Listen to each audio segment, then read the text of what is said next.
Friends, welcome back to MSS English classes. I am Parul and here the next topic is past perfect tense. जैसे कि हर tense की एक पहचान होती है, तो इस टेंस की भी एक पहचान है।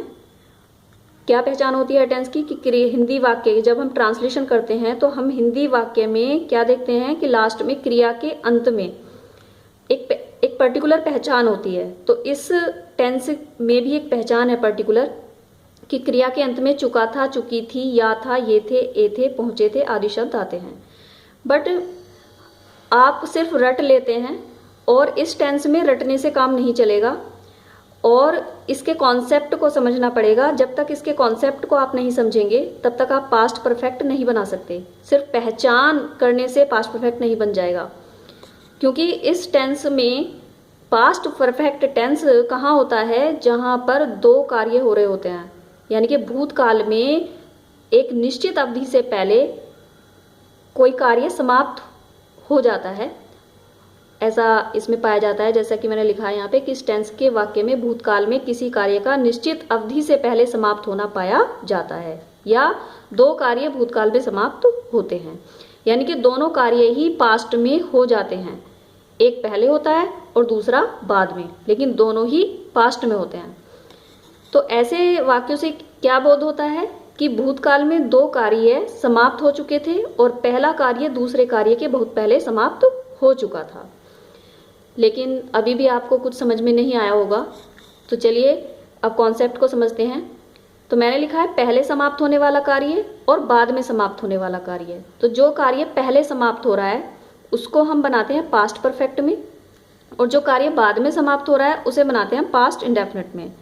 तो पहले समाप्त होने वाला कार्य पास्ट परफेक्ट में, और इसकी हेल्पिंग वर्ब क्या होती है पास्ट परफेक्ट की, हैड, और हैड के साथ पास्ट पार्टिसिपल फॉर्म यानी कि वर्ब की थर्ड फॉर्म लगती है, और पास्ट इंडेफिनिट में वर्ब की सेकंड फॉर्म लगती है सब्जेक्ट के साथ। तो ये तो हो गया कि पहले समाप्त होने वाला कार्य और बाद में समाप्त होने वाला कार्य, लेकिन फिर भी कंफ्यूजन बना रहता है। तो अब समझिए कि पास्ट परफेक्ट किसे कहेंगे, पास्ट ऑफ पास्ट को, और पास्ट इंडेफिनिट किसे कहेंगे, पास्ट को। अब पास्ट ऑफ पास्ट क्या होता है ये आप एक एग्जांपल से समझेंगे। पास्ट ऑफ पास्ट मतलब अर्लियर पास्ट, पास्ट से भी पहला पास्ट।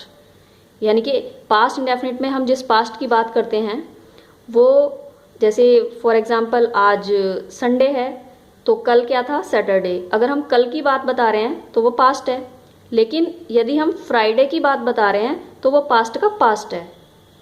चलिए एग्जाम्पल से समझते हैं। ट्रेन आने से पहले मैं स्टेशन पहुंच गया था या पहुंच चुका था, कोई भी पहचान हो सकती है दोनों में से।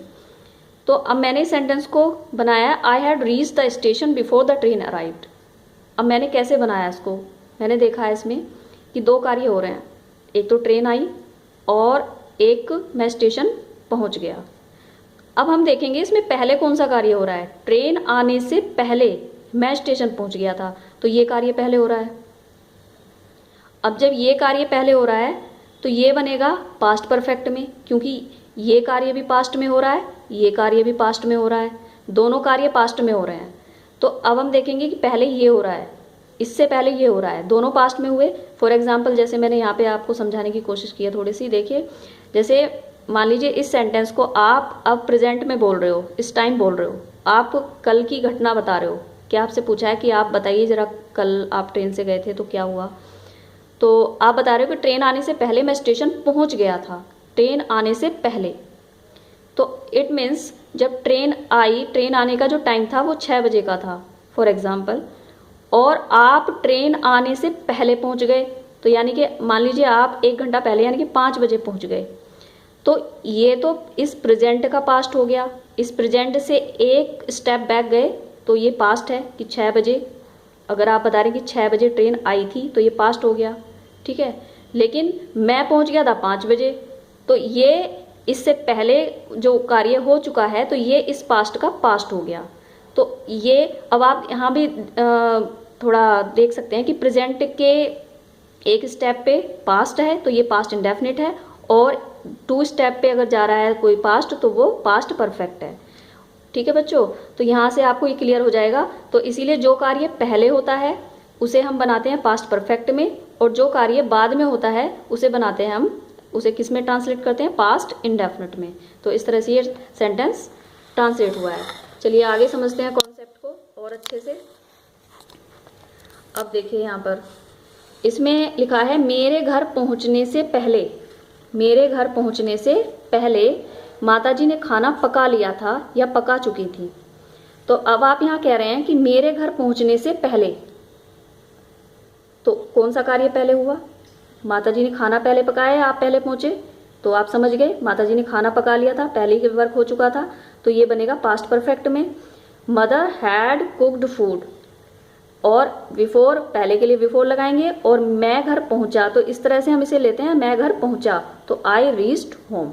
तो ये फॉर्मूला यहाँ पे क्रिएट हो गया है कि पहले हमने सब्जेक्ट लिया है, जब यहाँ पहले आया है तो पहले हमने सब्जेक्ट लिया है, फिर यहाँ पे हेल्पिंग वर्ब है, उसके बाद वर्ब की थर्ड फॉर्म है, ऑब्जेक्ट है, और बिफोर कंजक्शन है। ये बिफोर पहले जो है ये कंजक्शन होता है जो दो क्लोज को जोड़ रहा है, दो सेंटेंस को जोड़ रहा है, और यहाँ पर इन्हें क्लोज कहते हैं। तो आई यहाँ पे सब्जेक्ट है, रीच्ड यहाँ पे वर्ब की सेकंड फॉर्म है, और होम यहाँ पे ऑब्जेक्ट है या एडवर्ब, ये आप बताएंगे क्योंकि मैंने पास्ट कॉन्टिन्यूस की वीडियो में आपको ये बहुत ही क्लियरली समझाया था कि ऑब्जेक्ट कैसे निकालते हैं, ऑब्जेक्ट होता है या एडवर्ब होता है। नेक्स्ट, मेरे घर पहुंचने के बाद माताजी ने खाना पकाया था। तो अब इसमें आ गया बाद। तो अब यहाँ देखेंगे मेरे घर पहुंचने के बाद माताजी ने खाना पकाया था, तो कौन सा कार्य पहले हो रहा है, घर पहुंचने का या खाना पकाने का। तो आप समझ गए, घर पहुंचने का कार्य पहले हो रहा है, तो इट मीन्स ये बनेगा मदर कुक्ड फूड। तो अब यहाँ पे आप देख रहे हैं कि यहाँ पे जो सेंटेंस हमने बनाया था उसमें आया पहले हैड, लेकिन यहाँ पे आ रही है वर्ब की सेकंड फॉर्म।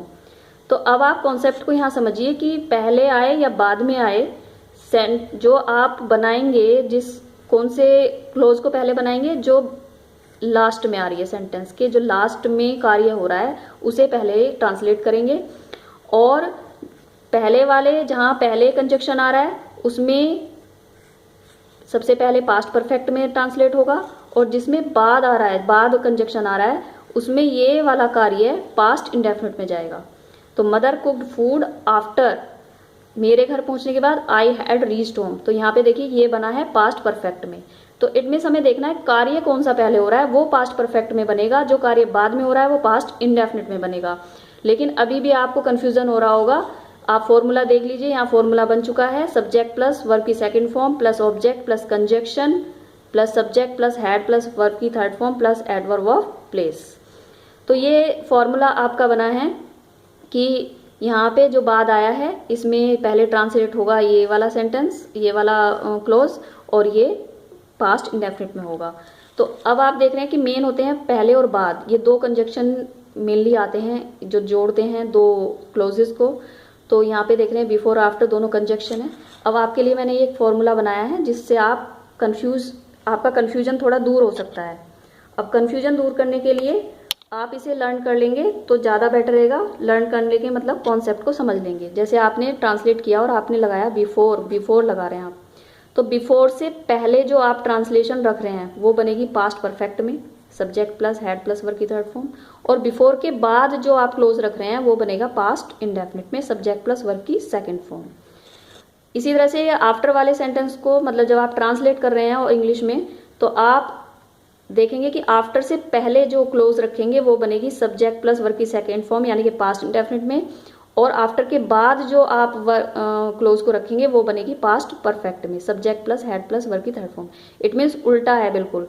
आप ध्यान दीजिए थोड़ा सा, बिफोर वाले सेंटेंस में पहले पास्ट परफेक्ट बाद में पास्ट इंडेफिनिट, आफ्टर वाले सेंटेंस में पहले पास्ट इंडेफिनिट और बाद में पास्ट परफेक्ट। और हिंदी के सेंटेंस में इसका उल्टा होता है कि आप हिंदी के सेंटेंस में देखेंगे जहाँ पहले आ रहा है उससे पहले पास्ट इंडेफिनिट मिलेगा और उसके बाद पास्ट परफेक्ट मिलेगा।